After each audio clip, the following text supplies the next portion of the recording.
Our story centers on, you guessed it, Snow White, a girl who is defined by her innocence and purity, reminiscent of Eve in the Garden of Eden. We first meet Snow White as she draws water from a well, a setting where several women in the Bible had divine encounters and spiritual experiences.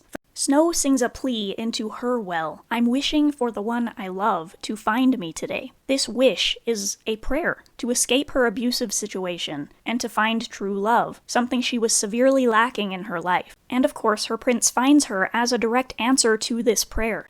No, he didn't stalk her. He literally came at Snow's request. And who's really doing the stalking here? Weird.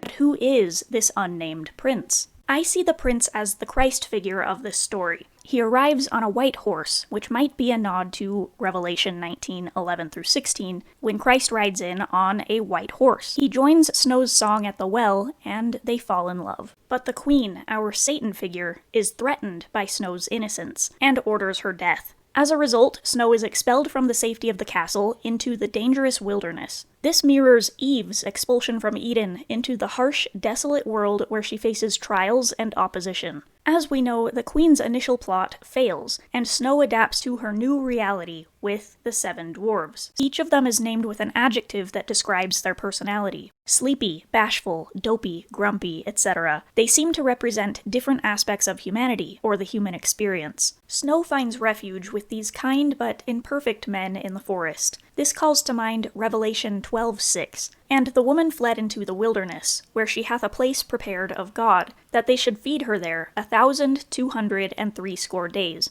or a symbolic period of time. In this verse, the woman who fled into the wilderness is usually interpreted as the church, or God's people. Like the church, Snow has found safety and nourishment while she nourishes others, but she knows hiding in the forest is not her ultimate destiny. She sings her famous song, Someday My Prince Will Come. This is not purely a romantic ballad. It's also a song about waiting for God's deliverance. Meanwhile, the queen persists in her plot. She uses dark magic to conceal her identity and tempts Snow with an apple. Biblical symbolism doesn't get any more obvious than this. Snow takes a bite and falls into a death-like coma, just as Eve was warned of death for partaking of the forbidden fruit. But while the dwarves mourn her apparent death, the prince returns a second time, reminding us of Christ's promised second coming. Through true love's kiss, or genuine love, he alone could rescue Snow from the apple's curse. He resurrects her and redeems her from the fall. In the final scene, the prince carries Snow to his glowy, ethereal kingdom in the clouds.